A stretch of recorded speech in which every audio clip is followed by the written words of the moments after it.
We think it's important to mention that this album includes stories about people's experiences, including suicide, racism, sexual assault, addiction, and violence.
It's about getting past anger and the dense sentence of what grief and pain transmute into when you just keep going.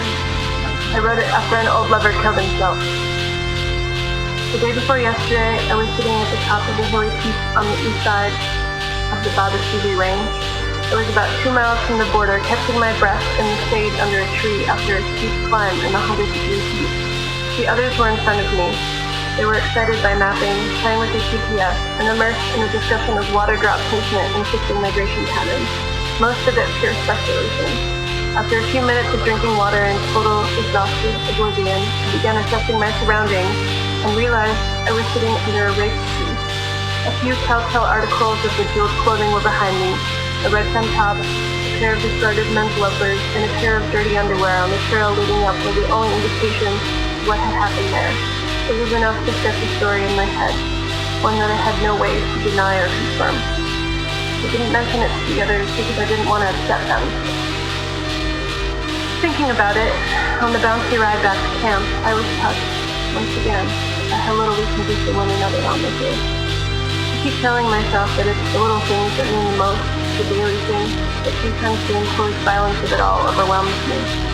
I went away alone, by myself that night, smoked a cigarette, looking at the stars, away from the fire. I thought about what it feels like, that kind of violence, the loss of bodily control, how those feelings of impotence revisit you. I thought about being raped, and that how afterwards, mostly what I felt, once the pain, rage, and anger subsided, was relief.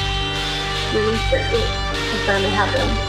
Rape has always been used as a tool to control, proffered up as a threat of what would happen if I continued to live, work, stress, travel, love, or resist the rape that I chose to.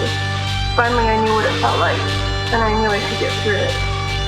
Pain isn't impetus. It reminds me to keep going. Not everyone draws strength from pain, and that is the case. You need to remember that. I'm trying to have more compassion for my friends who kill themselves. But I'm still angry at this shit subculture we are all tied up in, travelers, train hoppers, that we just expect this kind of thing from our lovers and friends. But suicide, being a consequence of domination, an understandable exit, leaves nothing to be said. We simply must accept it. Or putting his ashes on a westbound train will somehow make it hurt less. I have begun forgiving my friends who kill themselves, but I am still struggling to make my peace with how much we all normalize that amount of pain, alienation, and self-destruction. Right now, I guess I just know I will take what I can get. Security is an illusion, but honest emotions, connection, friendships, and affinity, they can be fun. And you must take advantage of them while you can. That's all you can do, really.